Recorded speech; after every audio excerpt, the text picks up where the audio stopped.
Ini baru ya. Ini baru tujuh tahun. Assalamualaikum warahmatullahi wabarakatuh.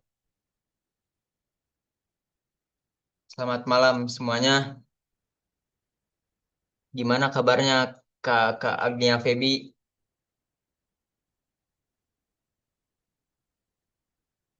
Oh, mungkin beliau lagi sibuk.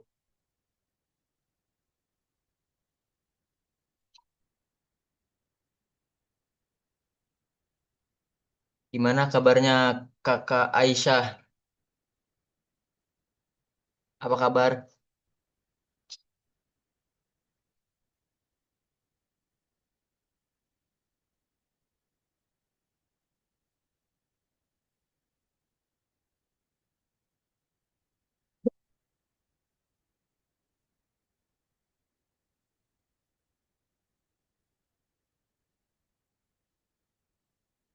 Semuanya baik kan? Alhamdulillah. Semoga semuanya baik-baik saja di malam hari ini. Meskipun cuacanya agak mendung ya.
Selamat malam Mas Baim. Apa kabarnya? Kan lagi bad mood gitu loh, posisi masa kayak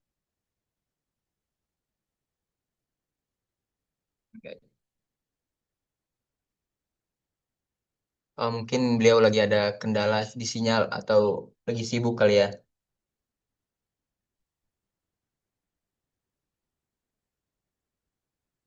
Ngomong-ngomong dari tadi kayaknya sepi banget nih. Kenalan dulu dong dari ini. Lagi pada ngapain ya malam-malam gini?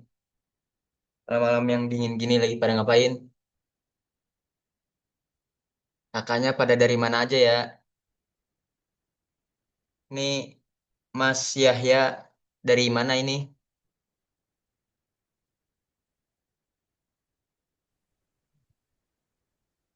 Iya Kak, ini saya dari Madura. Oh, Madura ya, Masya Allah. Iya betul dari Madura. Ini Alhamdulillah ini bisa join kajian malam ini. Luar biasa. Ya, semoga dapat nyambung ya ilmunya. Amin, amin. Ini dari kalau untuk malam ini kajiannya apa ya Mas ya? Untuk malam ini kajiannya itu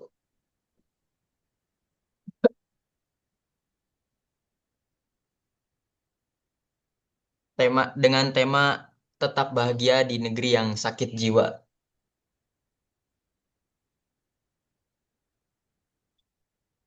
Wah ini betul saya sangat menantikan kajian malam ini nih.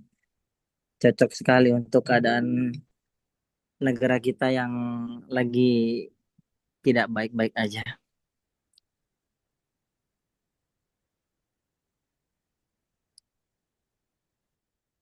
Selamat malam juga, Mas Ian. Bagaimana kabarnya?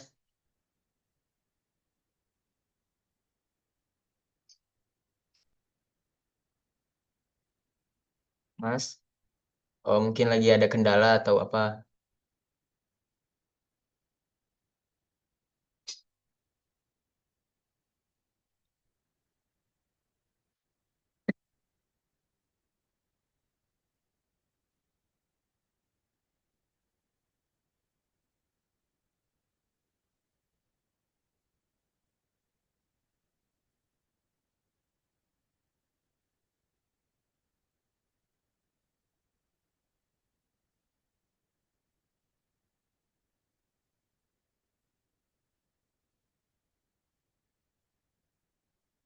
Selamat malam juga Kakak Alisha. Bagaimana kabarnya? Dan ada juga nih Mas Baim. Gimana kabarnya Mas Baim? Alhamdulillah sehat ya. Alhamdulillah sehat.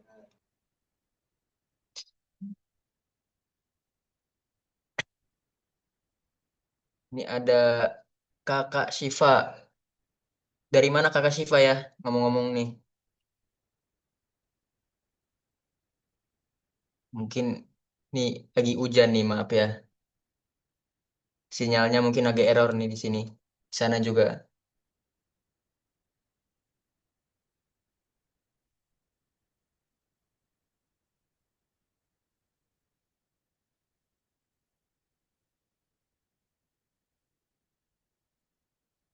Sepertinya semuanya sudah hadir di malam hari ini ya. Sudah siap semuanya untuk kajian malam hari ini? Sudah siap. Alhamdulillah.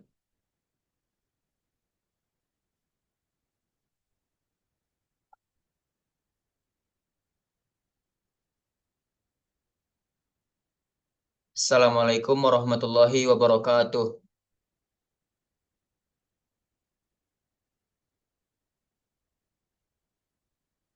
Selamat malam dan salam sejahtera untuk kita semua.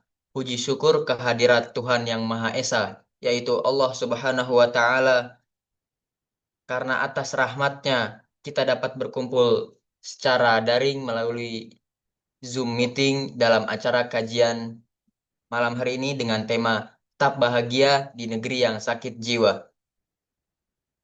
Perkenalkan, nama saya Musa yang akan bertugas sebagai MC pada acara malam hari ini. Sebelum memulai acara, izinkan saya menyampaikan beberapa ketentuan singkat selama acara Zoom berlangsung. Seluruh peserta dimohon menonaktifkan mikrofon selama acara berlangsung ya. Kedua, pertanyaan dapat disampaikan melalui kolom chat atau sesi tanya jawab atau bertanya langsung kepada narasumbernya ya. Yang terakhir, mohon menjaga suasana agar tetap kondusif supaya acara berjalan dengan lancar. Dan terima kasih atas kerjasamanya. Hadirin yang kami hormati, kajian ini bertujuan untuk menambah wawasan dan membuka sudut pandang baru. Kami berharap kajian hari ini dapat memberi manfaat dan inspirasi kepada seluruh peserta yang hadir pada malam hari ini. Selanjutnya, izinkan saya memperkenalkan narasumber kita. Beliau adalah Gusbi Al-Imaroh yang akan mengisi kajian ini secara mendalam dan menarik. Tanpa berpanjang kata, waktu dan layar, kami persilahkan kepada Gusbi Al-Imaroh untuk menyampaikan materi kajian. Silahkan. Syukron jazakallah Mas Musa ya. Bismillahirrahmanirrahim. A'udzubillahi minasyaitonirrajim. Bismillahirrahmanirrahim. Assalamualaikum warahmatullahi wabarakatuh. Alhamdulillahilladzi hadana lihada wa ma kunna linahtadiya laula an hadanallah. Asyhadu an la ilaha illallah wahdahu la syarikalah wa asyhadu anna Muhammadan abduhu wa rasuluh la nabiyya wa la rasula ba'dah.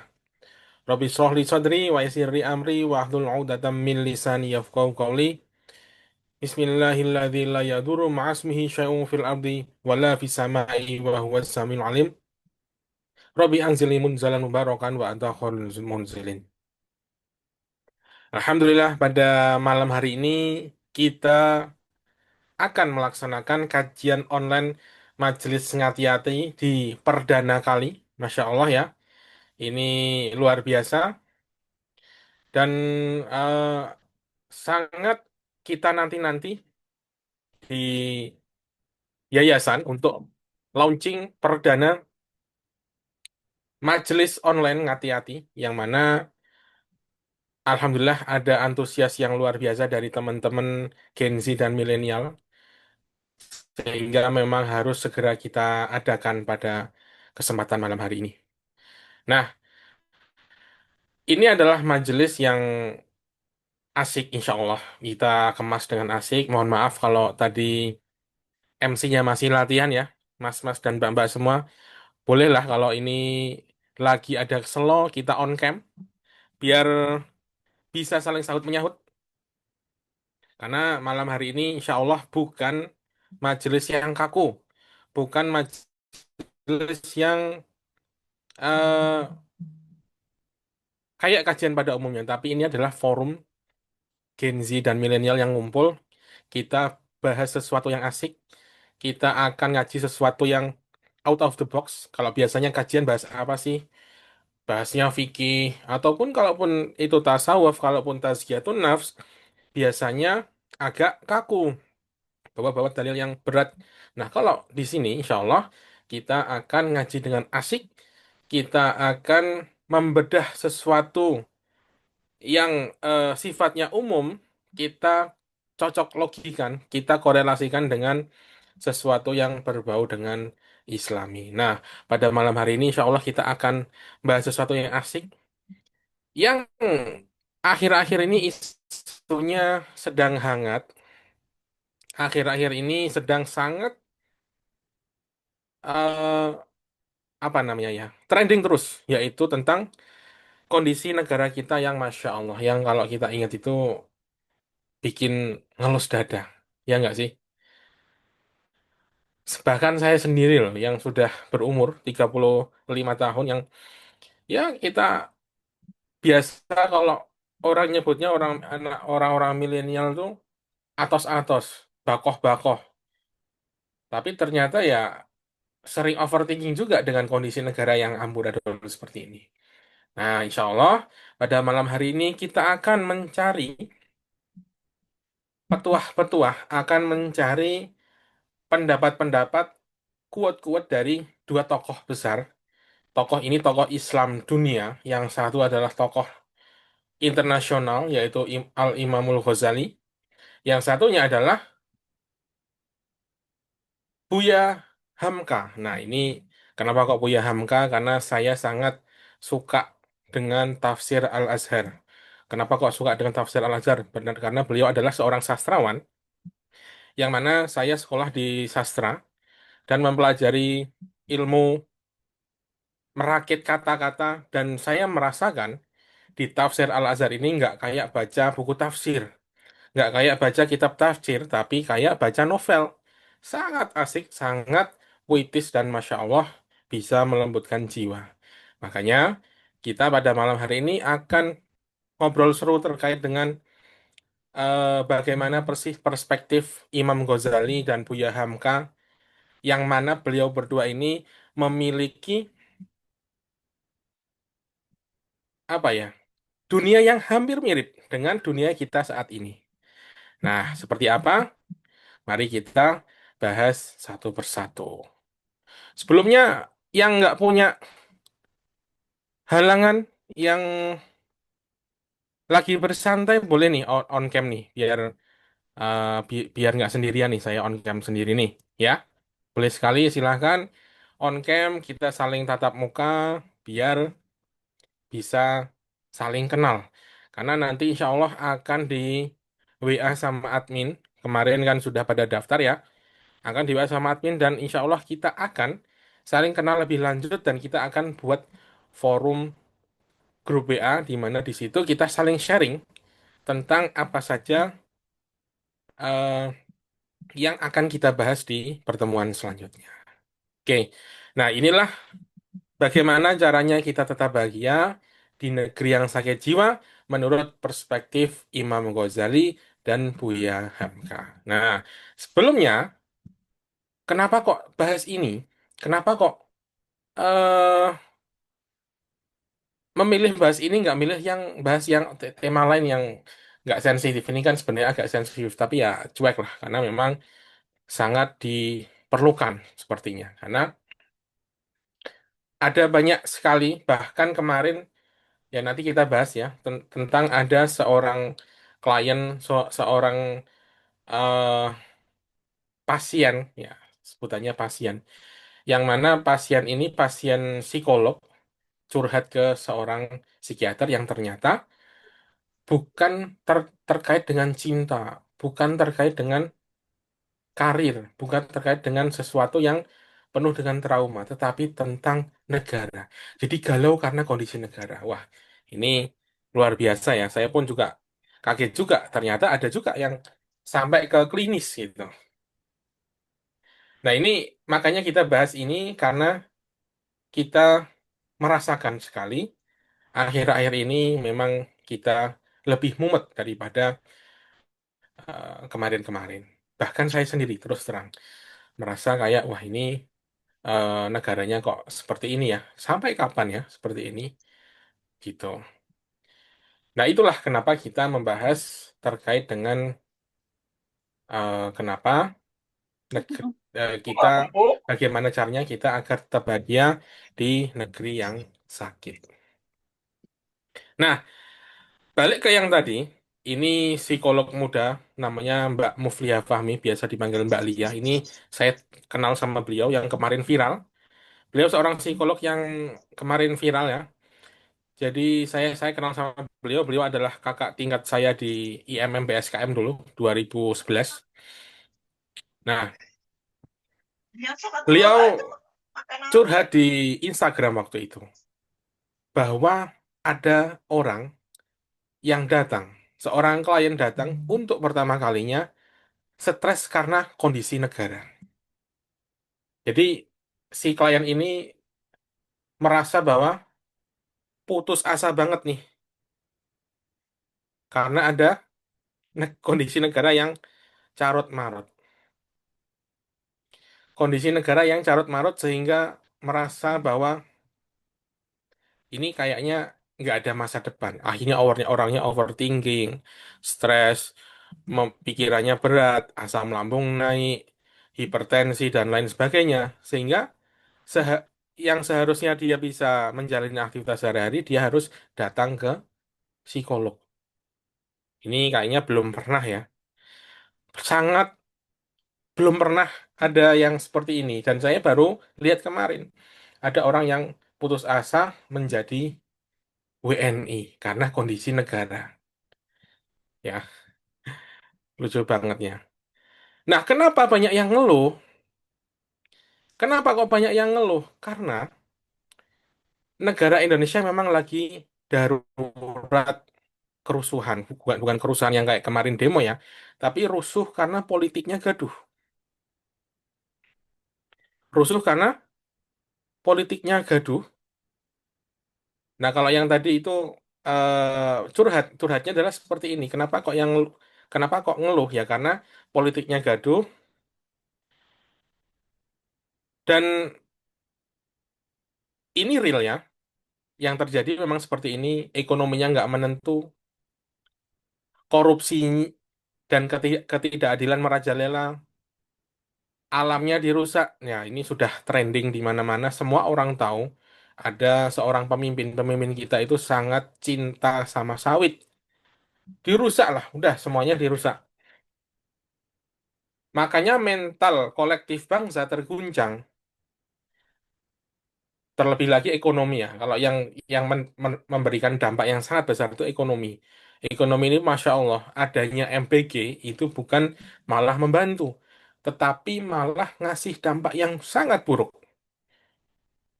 Ngasih dampak baik ke mungkin 1% orang di Indonesia, tapi 99% ini dirugikan.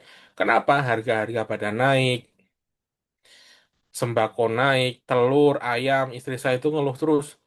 Wah ini gara-gara MBG nih, mereka kalau belanja kan banyak. Akhirnya barangnya jadi langka sehingga harganya harus naik.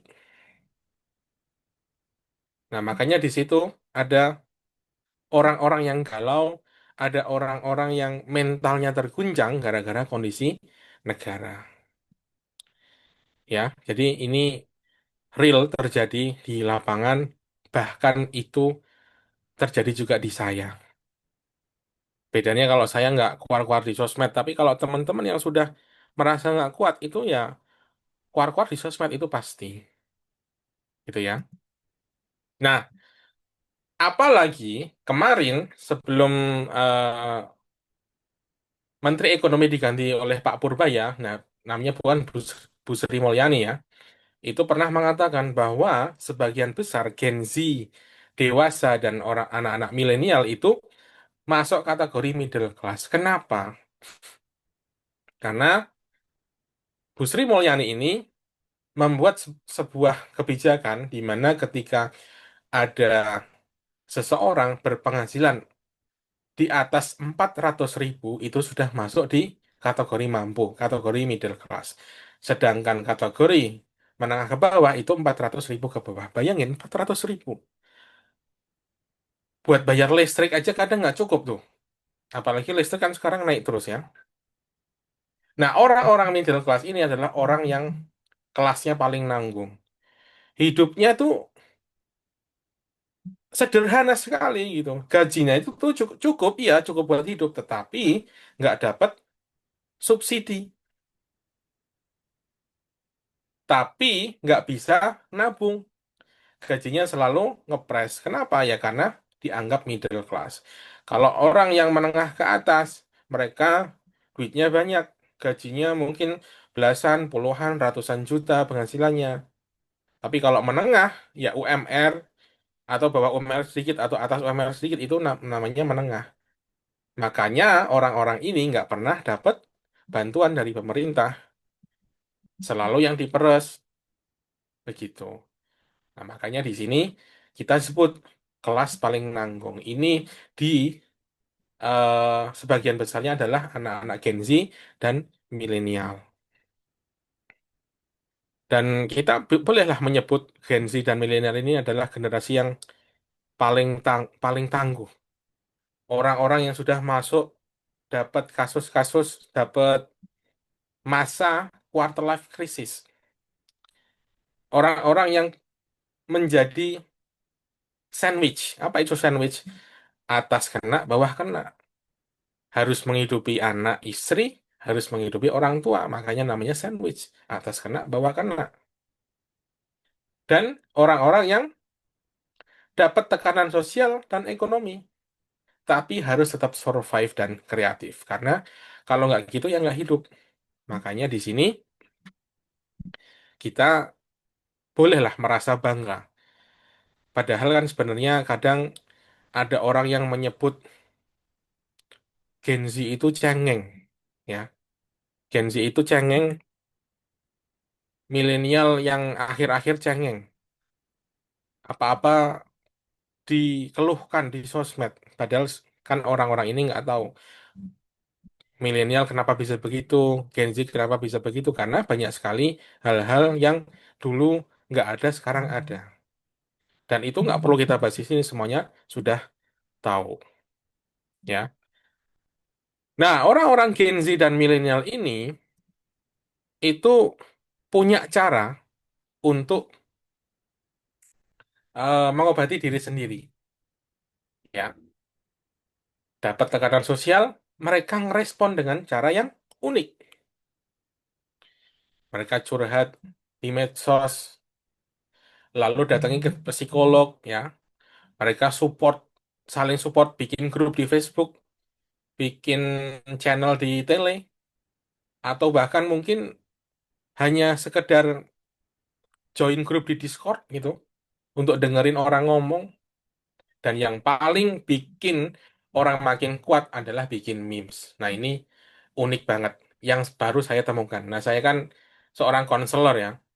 Ada beberapa hal yang saya temukan di Gen Z ini adalah mereka bisa mengobati diri sendiri, bisa sehat mental, bisa menjauhkan diri dari Stres dengan cara apa? Bikin memes. Kan luar biasa nih. Tapi ternyata emang bikin memes itu kayak semacam bikin plong gitu. Jadi rasanya marah tapi diluapkan dalam bentuk memes. Salah satu cara Gen Z untuk bertahan mental. Bikin memes. Dan ternyata itu ngaruh juga ya. Banyak sekali memes yang beredar tentang Pak Jokowi, tentang Bahlil, tentang apa yang terakhir kemarin ya, tentang KDM dan banyak sekali. Dan ini unik sekali ya. Termasuk saya milenial ini juga kayaknya seru juga itu nge-memes itu karena ternyata bisa meluapkan amarah, bisa ngilangin sedih bikin memes itu. Atau bukan bikin, tapi hanya sekedar membaca, scrolling gitu. Nah, ini salah satu cara milenial dan Gen Z mengobati stres. Nah, gitu ya. Lalu, kalau tadi kan kita ngomongin soal mengobati apa namanya? Mengobati stres dengan cara yang umum, dengan cara yang sering dilakukan oleh para Gen Z di internet, di Facebook, di Instagram, di TikTok dan lain-lain. Nah, sekarang karena kini adalah membahas tentang bagaimana perspektif Imam Ghazali menghadapi negara yang semerawut karena kebetulan waktu itu adalah zaman yang mirip dengan kita, maka saya angkat Imam Ghazali. Nah, sebelum kita jauh, kayaknya perlu saya jelaskan ya, tapi nggak perlu panjang-panjang. Jadi Imam Ghazali ini adalah punya sebutan Hujatul Islam. Beliau adalah ulama di abad ke-11, sudah pernah menyoroti fenomena masyarakat sakit jiwa yang mirip sekali dengan zaman kita saat itu. Percaya apa enggak? Karena itu fakta yang real. Masalahnya mirip. Zaman beliau itu penuh dengan kekacauan pemikiran. Perebutan kekuasaan itu kan sama kayak kita ya. Lalu ada kemunduran moral, degradasi moral. Dan Imam Ghazali ini terang-terangan bilang, hari ini masyarakat sedang menderita sakit jiwa. Dan yang paling berat itu adalah kekurangan dokter. Nah, dokter ini bukan maksudnya dokter yang ngobati orang-orang sakit gitu bukan, tapi maksudnya adalah dokter jiwa, yaitu ulama atau pakar spiritual. Ironisnya, sayang sekali mereka sendiri sakit parah. Jadi Imam Ghazali menyebutkan bahwa ulama-ulama pun ikutan sakit. Jadi siapa yang ngobati? Nggak ada. Yang justru harus membimbing malah juga ikutan sakit, malah egois, malah bertengkar remeh-remeh, suka berdebat. Nah, akhirnya Imam Ghazali waktu itu momennya pas ya. Beliau beruzlah yang tadinya beliau seorang profesor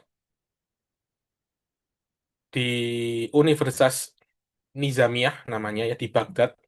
Lalu beliau uzlah ke luar kota, hijrah dan beliau menelurkan sebuah karya yang fenomenal yaitu Ihya Ulumuddin. Nah, ini adalah salah satu cara beliau mengkritik tajam kepada umat yang sakit jiwa kolektif. Makanya sangat relate karya Imam Ghazali Ihya Ulumuddin ini terhadap orang-orang yang punya sakit mental, punya mental illness, punya eh, gangguan jiwa. Makanya saya angkat di sini. Itulah Imam Ghazali. Nah, juga tentang Buya Hamka. Siapa beliau? Beliau adalah ulama dan sastrawan. Kenapa kok saya suka sama beliau? Karena beliau seorang sastrawan. Jarang sekali ada ulama yang sastrawan. Jarang sekali ada sastrawan yang ulama. Makanya beliau ini adalah salah satu kombinasi yang sempurna, hampir sempurna untuk umat Islam di Indonesia.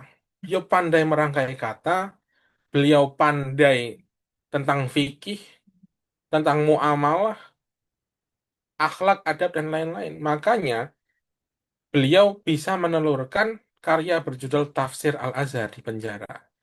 Di penjara karena apa waktu itu? Karena ada pergolatan politik, beliau difitnah dan lain sebagainya. Makanya mirip dengan kita kan. Pemerintah kita kan sekarang suka memutarbalikan fakta, suka fitnah sana sini, suka bikin pengalihan isu agar berita utama itu hilang. Kan mirip dengan kasusnya Buya Hamka. Buya Hamka difitnah, akhirnya beliau dipenjara selama sekian tahun, tapi dipenjaralah beliau akhirnya sadar, oh ternyata Allah memberikan aku di penjara karena ada hikmah yang besar, biar aku bisa berkarya. Akhirnya lahirlah tafsir Al-Azhar. Dikenal dengan tafsir yang paling tegas tapi lembut. Gimana itu? Baca aja sendiri, banyak PDF-nya. Dan saya paling suka baca tafsir Al-Azhar ini karena puitis. Kayak baca novel, Masya Allah ya. Ada mungkin yang pernah baca novel tenggelamnya kapal Van der Vliet, atau mungkin di bawah lindungan Ka'bah, mirip-mirip. Bahasanya sangat mirip, ya. Nah, di tafsir Al-Azhar ini, beliau memadukan ilmu agama dan rasionalitas modern, bahwa ilmu agama itu harus pakai rasional. Bukan Mu'tazilah ya, kan. Tapi adalah di tengah-tengah, moderat gitu.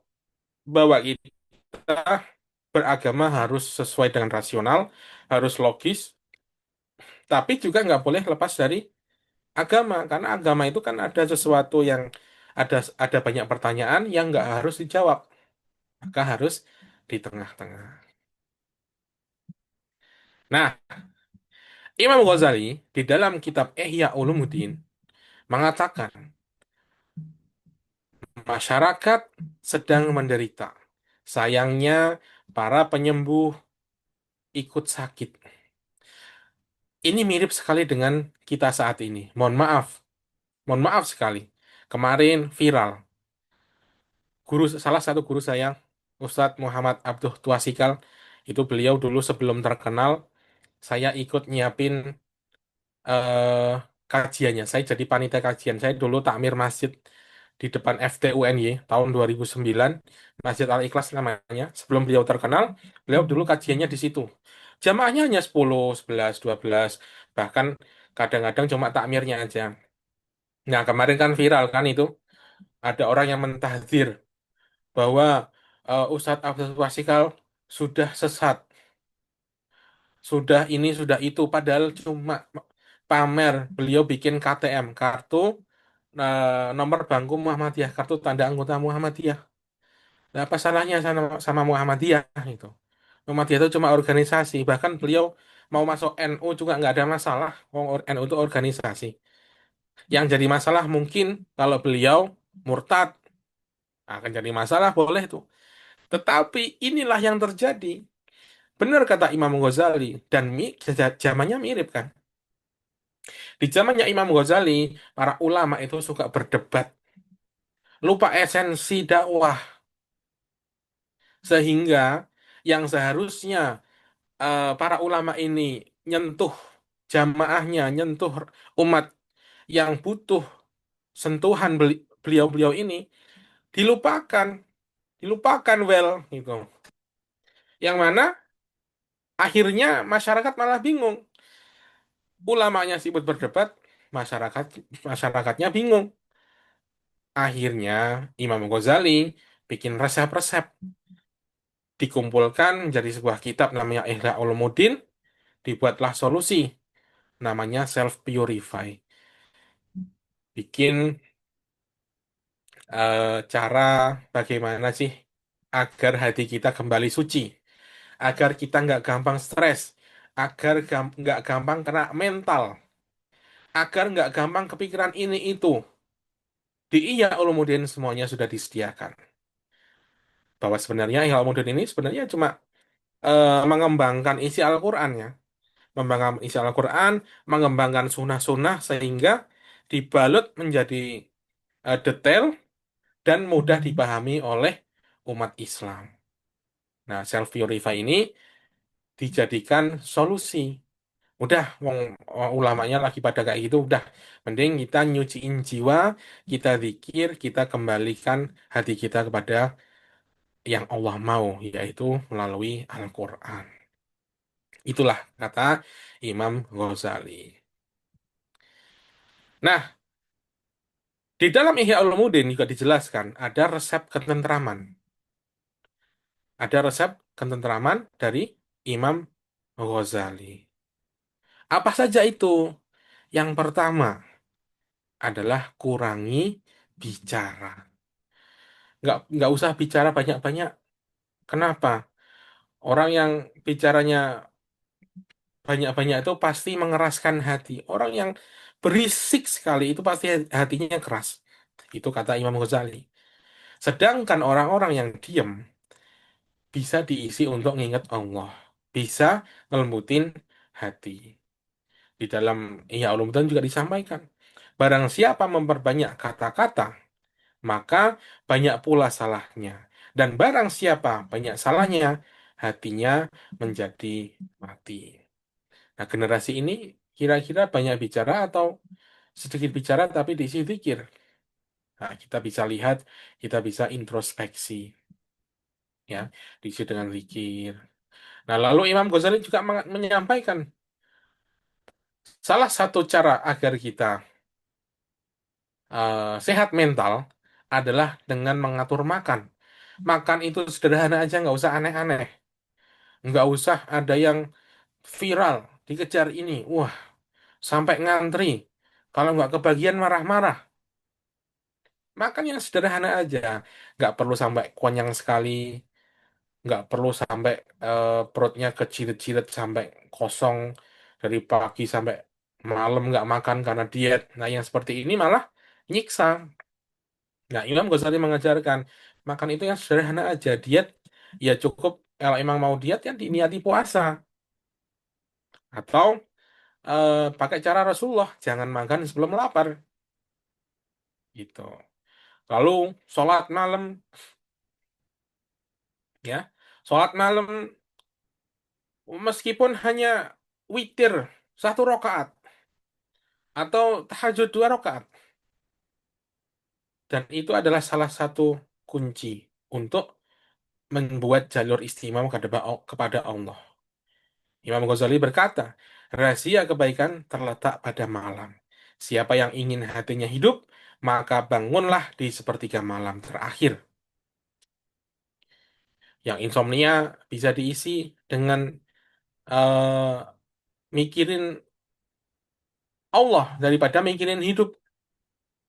Jadiin ini momen curhat ya sama Allah dan eh, bisa kita buat lebih panjang lagi sholatnya.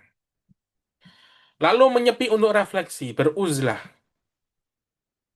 keluar dari circle yang buruk.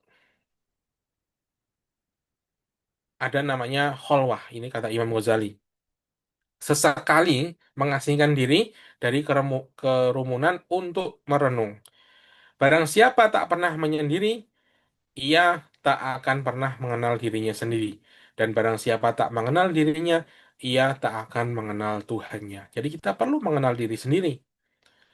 Coba, kapan terakhir kita cuma sendiri aja di sebuah ruangan? Pasti selalu harus butuh teman, selalu harus butuh validasi dari orang, butuh like orang, butuh komen orang, bikin status bukan niatnya syiar tapi ngelihat siapa nih yang udah ngesin nih, siapa nih yang nge-like, siapa yang komen. Hidup kita tergantung like-nya orang, hidup kita tergantung sama jempolnya orang. Padahal kita nggak butuh mereka, yang kita butuhkan adalah validasi dari Allah. Nah, kita perlu detox. Kita perlu merenungkan tujuan hidup kita apa agar lebih mengenali isi hati, agar nggak hanyut dalam hiruk pikuk dunia. Nah, ini adalah resep-resep yang tujuannya adalah untuk mengembalikan ketenangan batin dari dalam diri. Menurut Imam Ghazali dalam kitab Ihya Ulumuddin. Mirip-mirip kan? Mirip. Jadi zamannya itu mirip. Zaman itu cuma akan rolling terus. Berulang-ulang, ulang-ulang terus. Hal-hal yang dulu pernah kejadian, akan terjadi lagi. Dan itu sudah sering terjadi seperti itu. Hanya rolling terus. Makanya sekarang kejadian lagi. Makanya saya bikin buku Jangan Nyerah. Itu adalah buku yang isinya adalah resep-resep orang terdahulu bagaimana menyikapi permasalahan-permasalahan hidup. Lalu, bagaimana kata Buya Hamka? Bagaimana kata Buya Hamka? Waktu itu Buya Hamka kan pernah di penjara ya. Penjara bagiku adalah hikmah. Hidup itu bukan sekedar hidup. Penjara bagiku adalah hikmah. Kenapa kok hikmah? Karena beliau di penjara, makanya bisa bikin tafsir Al-Azhar. Bisa nyelesain buku yang selama ini sudah dinanti-nanti orang. Kenapa kok namanya Al-Azhar? Karena waktu itu beliau launching di Masjid Al-Azhar. Ya, jadi dikasih nama sesuai dengan masjidnya. Jadi ditulis saat di penjara. Jadi beliau ini mengalami langsung masa-masa penjajahan, masa-masa perjuangan kemerdekaan. Dan beliau kan juga seorang pahlawan ya, karena waktu itu mimpin gerilya juga. Dan bukan cuma sekedar mimpin kemerdekaan, tetapi juga mengalami gejolak Orde Lama dan Orde Baru. Nah, ini kan komplit sekali. Makanya Al-Azhar ini sangat relate dengan kondisi kita saat ini. Ya. Jadi beliau ini pernah didolimi, dipenjarakan oleh rezim Soekarno tanpa pengadilan selama 2 tahun dan 4 bulan. Tapi beliau nggak dendam. Beliau sama sekali nggak dendam. Beliau mendapat undangan untuk nyolati jenazah almarhum Soekarno tetap jalan. Nggak ada dendam, biasa aja santai gitu. Itulah salah satu ciri-ciri Buya Hamka. Nggak ada dendam, makanya tafsir Al-Azhar ini begitu lembut tetapi sangat tegas dan sangat cocok untuk kita baca, apalagi kita mengalami masa-masa zaman yang mirip dengan zamannya beliau. Ya, di sini beliau merasa penjara adalah hikmah karena disitulah dia menyelesaikan tafsir Al-Azhar. Nah, di tafsir Al-Azhar ini beliau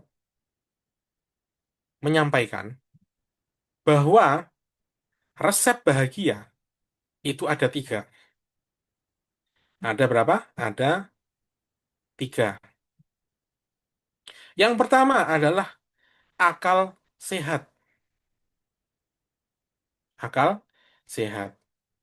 Ketenangan batin ya, yang berakar pada keimanan. Akal sehat ini adalah ketenangan bat, apa namanya? Nggak mikir yang aneh-aneh, nggak pernah punya pikiran yang macam-macam sama Allah, emosinya stabil, nggak gampang marah, nggak gampang terpelatuk, kesabarannya tebal sekali,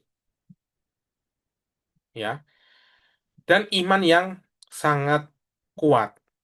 Kalau kita punya iman yang kuat, insya Allah ada benteng yang sangat besar untuk menangkis serangan-serangan jahat dari setan. Karena yang bikin kita stres itu sebenarnya setan juga kan.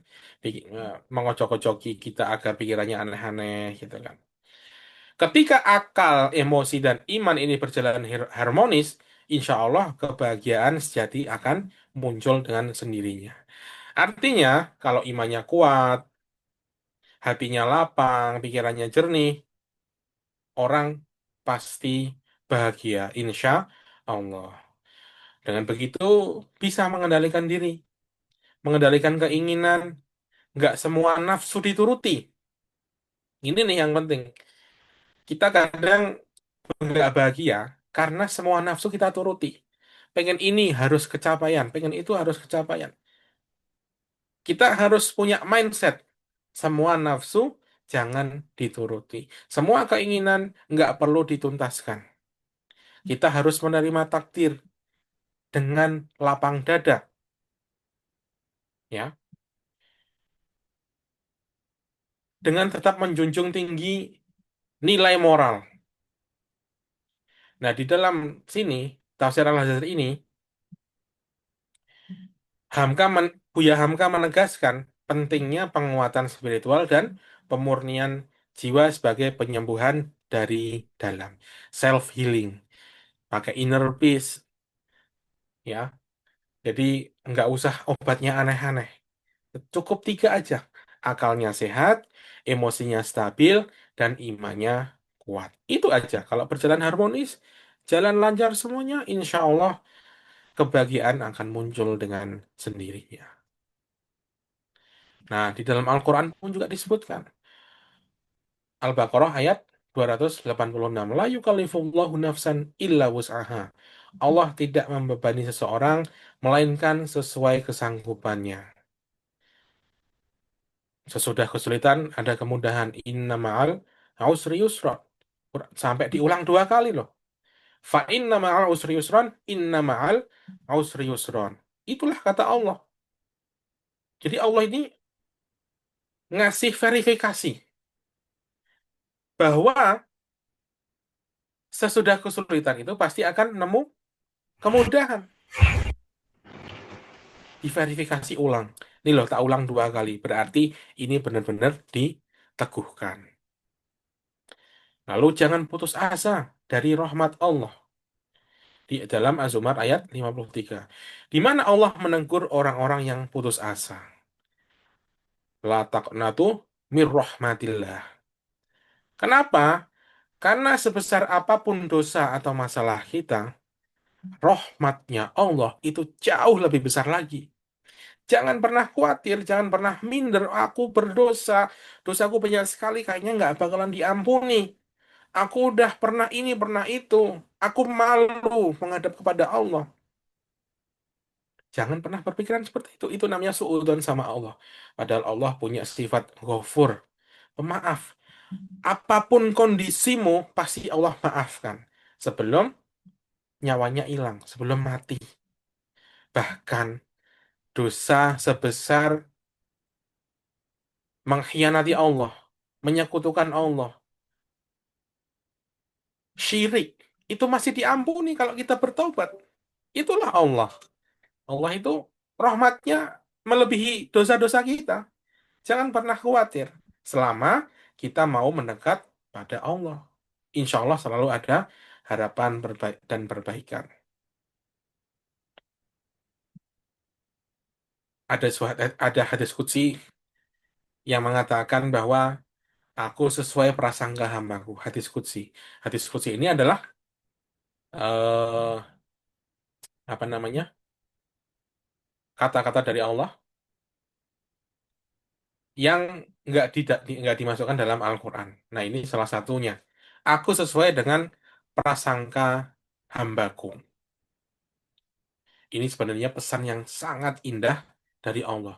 Bahwa Allah akan bikin masa depanmu sesuai dengan apa yang kamu pikirkan. Apa yang kamu prasangkakan. Kan enak banget. Berarti aku tinggal positive thinking sama Allah. Oh, nanti Allah akan kasih. Oh, nanti Allah akan kabulkan semua permintaanku. Oh, nanti Allah akan berikan rumah sesuai dengan impianku. Oh, nanti Allah akan berikan mobil impianku sesuai dengan prasangka hambanya. Maka positive thinking lah sama Allah. Jangan pesimis terhadap pertolongan Allah. Dan resep dari langit adalah sabar dan zikir. Itu adalah resep. Ketika belum dikasih, jangan buruk sangka. Oh, Allah nggak ngabulin doa-doaku. Allah pilih kasih. Allah lebih memilih orang-orang yang kafir, dibikin kaya daripada aku yang rajin sholat tetapi malah dibikin miskin terus. Ini namanya pesimis. Namanya husnudon. Namanya suudon sama Allah.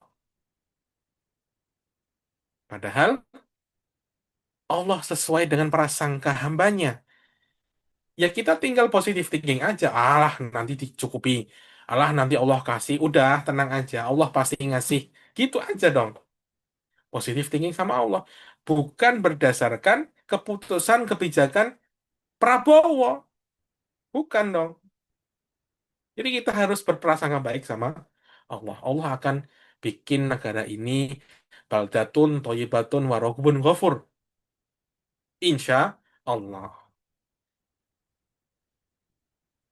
Nah, dari berbagai macam quote-quote tadi, ada berbagai macam pesan-pesan dari Al-Azhar, Tafsir Al-Azhar, dari Ihya Ulumuddin, bahwa ada solusi praktis. Yang pertama adalah spiritualitas. Kuncinya adalah spiritualitas yang paling pertama. Jangan pernah dilupakan. Jangan pernah di nomor dua kan, nggak apa-apa lah, Allah maha pemaaf lah, ini malah gampang, Ki. Yang seperti ini salah. Yang pertama yang harus diutamakan adalah spiritualitas. Kuatkan hubungan kita dengan Allah, dengan zikir, dengan doa, dan dengan bertawakal. Kita recharge, kita cas ulang batin kita dari sumber yang benar. Sumber yang benar siapa? Ya Allah. Dengan zikir. Kalau sholat, jangan langsung beladas. Langsung ingat sama bisnis. Langsung ingat, tadi belum jadi closing. Oh, langsung ingat sama urusan-urusan duniawi. Nanti dulu, zikir dulu, santai. Kita zikir dulu. Zikir nggak lama kok. Disambung sama doa. Kalau doa yang sering diajarkan sama guru-guru kita dulu apa? Doa pada orang tua, doa sapu jagatnya. Robik firli wali waladaya warhamni makam marwayin sogira sama Robbana atina fid dunya hasanah wa fil akhirati hasanah wa qina adzabannar. Ini juga doa yang sangat baik karena Rasulullah menyampaikan bahwa doa ini adalah doa yang bagus dan Rasulullah sering berdoa ini. Soal sapu jagat kalau istilah Jawanya ya, istilah Indonesianya. Robbana atina fid dunya hasanah wa fil akhirati hasanah. Minta kebaikan di dunia dan minta kebaikan di akhirat. Wakina adzabannar, diselamatkan dari api neraka. Kita minta sama Allah. Insya Allah Allah kasih. Positive thinking aja. Allah akan kasih ini. Allah akan kasih itu. Insya Allah. Berprasangka yang baik sama Allah. Bukan berprasangka baik sama negara. Ya sudah, biarinlah negara yang sudah seperti ini. Nggak apa-apa, kita doain aja. Semoga nanti untuk berikutnya kita dapat pemimpin yang lebih baik. Amin ya Rabbal Alamin. Lalu kita sambung bertawakal. Kalau sudah zikir, sudah berdoa, kita sambung dengan tawakal. Kok belum dikabulkan? Ya sabar, bertawakal. Ada cobaan-cobaan, ada berbagai macam hal dari luar yang nyerang kita. Tawakal, teguh, tegar. Istilah Jawanya bakoh. Ya, jangan pernah bikin prasangka buruk sama Allah. Wah, Allah lagi nggak sayang sama aku nih. Allah lagi ngasih aku terus cobaan nih. Udahlah, berhenti doanya. Itu namanya ngelotro, nggak lanjut bertawakalnya. Maka minta sama Allah dengan cara zikir, doa dan tawakal. Kita recharge batin kita dari sumber yang benar, yaitu Allah Subhanahu wa Ta'ala. Solusi praktis yang kedua, diet informasi. Kalau ada yang merasa bahwa di sosmed kok isinya gini terus toh, di TikTok dikit-dikit apa itu lagu Aku Cinta Sawit, kalau enggak apa itu lagu bikinannya Gen Z itu ya, Masya Allah ya, lucu-lucu. Berbagai macam hal yang bikin kita batinnya teriris. Ya kita diet lah sama informasi-informasi di luar sana. Kurangi doom scrolling. Doom scrolling itu apa sih? Kayak scroll tapi nggak berhenti-berhenti. Selama 1 jam, 2 jam, 3 jam. Set, set, set, set, set, set, set. Semuanya ditonton. Dalam 1 menit kita mungkin bisa melihat 20 informasi yang berbeda loh. Yang pertama, nonton berita Aceh banjir. Yang kedua nonton dengerin tiba-tiba kedengar lagi. Ya Allah lindungi Bilqis. Dah. Nanti yang ketiga beda lagi. Aku cinta sawit itu lagunya Prabowo itu. Nanti yang keempat, kelima, keenam, kesan seterusnya beda lagi. Itu kita bingung otak kita itu. Makanya yang paling penting adalah stop doom scrolling, stop debat kusir di medsos. Kita kadang gatel ya, ada orang yang buzzer yang kalau posting itu ngawur, terus kita gatel tangannya pengen debat mereka. Itu nggak ada gunanya. Orang mereka itu buzzer, dibayar. Nggak akan gunanya, nggak akan merubah mereka. Mereka dibayar. Makanya udah diamin aja. Kalau kita diamin, bisa diamin mereka, berhasil lah kita, dan mereka nggak berhasil. Itulah. Kalau sumber malapetakannya dari sosmed, ya kurangi sosmed. Kita kurangi informasi-informasi yang nggak penting. Bisa disenyapkan akun-akun tertentu ya. Kita fokus sama belajar, kita fokus sama kerja, fokus sama anak, fokus ngurusin suami, ngurusin istri. Insya Allah lebih sehat. Itulah namanya diet informasi dan mengurangi debat kusir di medsos. Perbanyak zikir dan baca Quran. Karena kalau di Quran itu insya Allah semuanya sehat. Kalau kita baca Quran, sak makna nih, sekalian baca tafsirnya, insya Allah dari situ kita akan mendapatkan banyak hikmah. Dan semua informasi dari Quran itu sehat, makanya hati akan ikut sehat. Solusi yang ketiga, sederhana dan sehat. Kalau tadi kata Imam Ghazali, bikin eh, diet, makan yang cukup. Jangan yang kurang-kurang karena diet ketat. Jangan juga yang berlebihan. Jangan udah kenyang masih pesen. Jangan bikin mukbang apa namanya? Satu meja makan full terus dimakan sebagian sisanya dibuang. Ini nggak bagus. Dan Rasulullah juga mengajarkan demikian, makan yang cukup, makan yang sederhana, jangan berlebihan. Tidur yang seimbang. Kalau malam itu tidur. Saya sekarang punya kebiasaan. Pokoknya jangan tidur lewat jam 12. Dulu saya, Masya Allah, lagi asik-asiknya itu, jam 1 jam 2 itu, karena saya kan nulis ya. Jam 1 jam 2 itu kan sepi, nggak ada suara apapun, saya bisa fokus. Yang terjadi adalah saya kena asam lambung, saya kena tensi yang tinggi, dan dari melek malam hari menimbulkan nggak sehat, menimbulkan lapar yang maksimum, sehingga kalau lapar ya nyari makan, akhirnya malah jadi jelek. Makanya tidur yang seimbang. Tidur itu kalau mau sehat dan enak sekali, yang paling wajib eh, waktu-waktu tidur adalah jam 11 sampai jam 1 pagi. Lalu nanti siang hari tidur 1 jam sebelum zuhur atau 1 jam setelah zuhur. Itu cara Rasulullah tidur ya. Itu insya Allah akan sehat, akan bugar meskipun kita tidurnya sedikit tapi kita tertata bahwa tengah malam tidur. Jangan buat melek. Lalu jangan ikut gaya hidup konsumtif.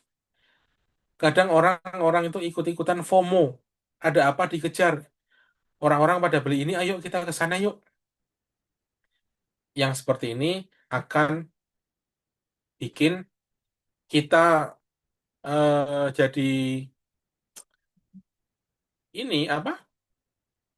Habis sendiri emosinya gitu. Kadang ada yang nggak kejar, akhirnya malah ini sendiri, emosi sendiri gitu ya. Lalu yang perlu diingat adalah tenang itu bukan karena kaya, tapi karena cukup. Cukup itu gimana sih? Kalau kemarin saya pernah nonton video siapa tuh lupa saya. Denny, Denny ya, Denny itu, beliau itu bilang, apa sih, kita tuh ngejar apa sih di hidup ini? Orang kita untuk kebutuhan kita tuh cuma makan. Emang makan tuh mau semewah apa? Kita butuh tempat tinggal. Emang tempat tinggal tuh mau semewah apa? Kita butuh kendaraan. Emang kendaraan itu mau sewa apa? Semua itu terbatas. Dan semua yang kita miliki itu sebenarnya belum semuanya itu rezeki kita. Karena kadang kita nggak pakai rezeki kita. Nah, ini mindsetnya harus diubah ya. Bahwa rezeki kita itu adalah sesuatu yang kita konsumsi. Sesuatu yang kita makan, itu rezeki kita. Sesuatu yang kita pakai, itu rezeki kita. Kalau ada duit banyak di rekening kita, katakanlah saya punya rekening 1 triliun, amin. Tapi ternyata 1 triliun itu saya nggak pakai, maka itu bukan rezeki saya. Ternyata saya cuma pakai 1 miliar. Yang 9,99 ini kemana? Ya bukan rezeki saya, karena saya nggak pakai. Itulah konsep rezeki. Maka kita mindsetkan bahwa rezeki kita adalah yang kita pakai, bukan yang kita miliki.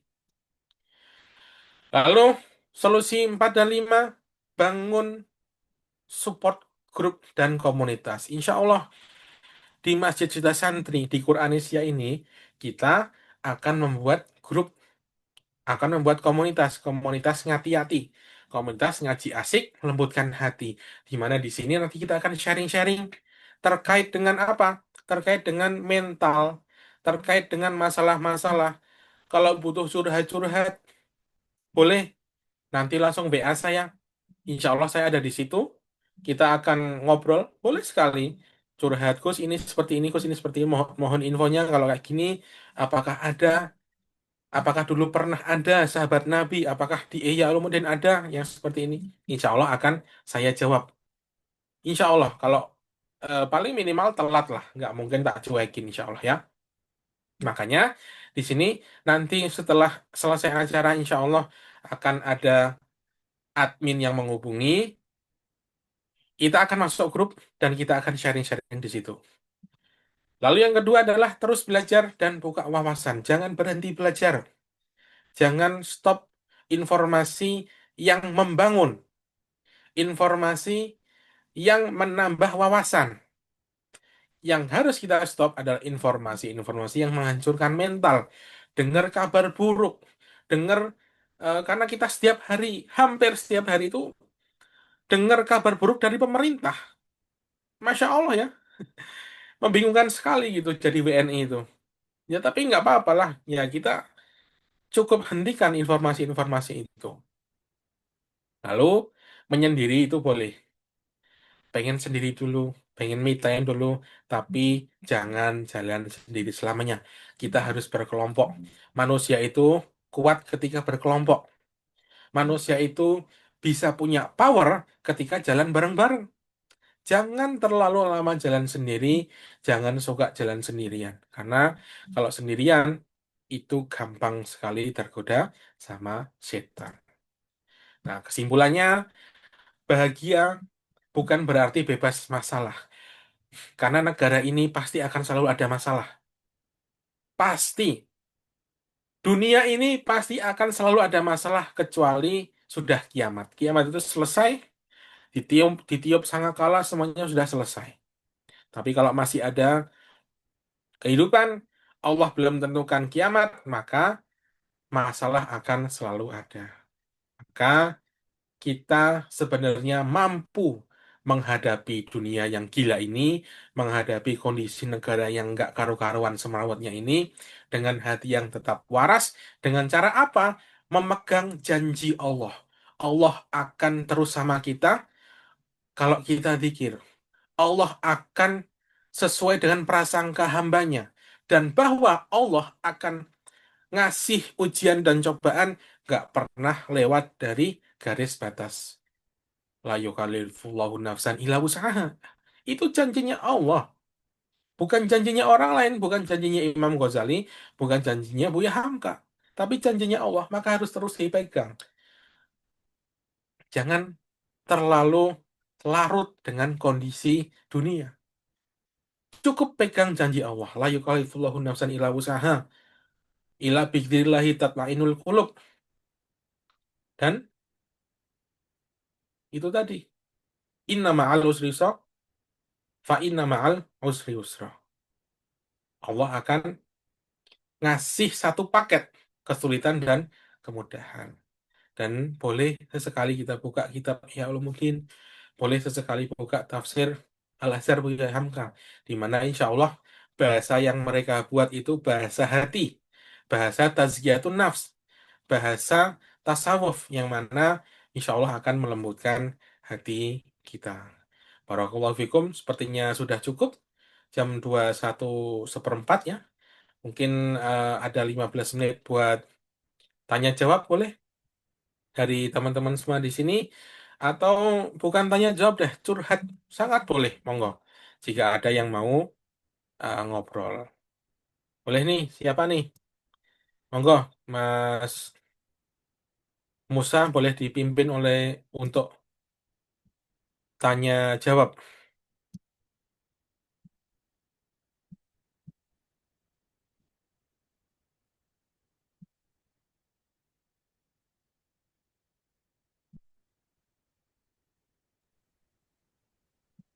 Ya, ini kok Selesai. ini kameranya? Hah? Kameranya kok mati? Kenapa?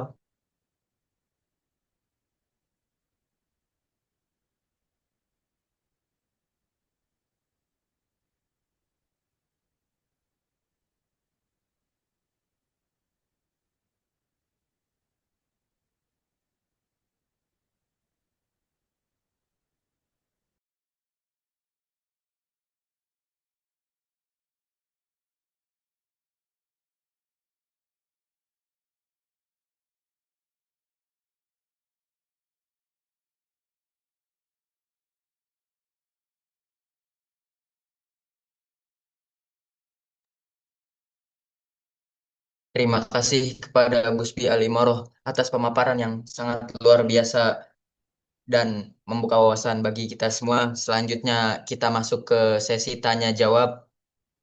Kepada para peserta yang ingin bertanya bisa langsung bertanya dengan mengaktifkan mic atau menuliskan di kolom chat. Ayo, siapa yang ingin bertanya? Langsung saja. Jangan malu-malu.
Ayo, Kakak Riana, nggak ada ada pertanyaan apa enggak?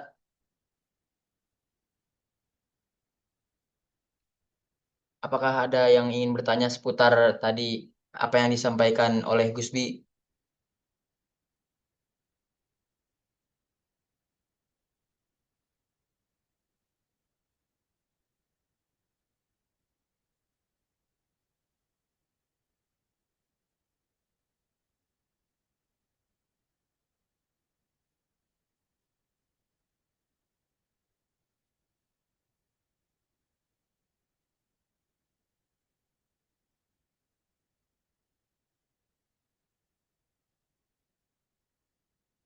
Toib, jika tidak ada yang bertanya, tidak terasa kita sudah berada di penghujung acara. Semoga kajian hari ini memberikan manfaat bagi para peserta yang hadir di kajian pada malam hari ini. Kami ucapkan terima kasih kepada narasumber kami yang telah berbagi ilmu, kepada seluruh peserta yang telah mengikuti acara dengan antusias. Mohon maaf apabila selama memandu acara terdapat kekurangan ataupun kesalahan. Akhir kata saya selaku MC pamit undur diri. Wassalamualaikum warahmatullahi wabarakatuh.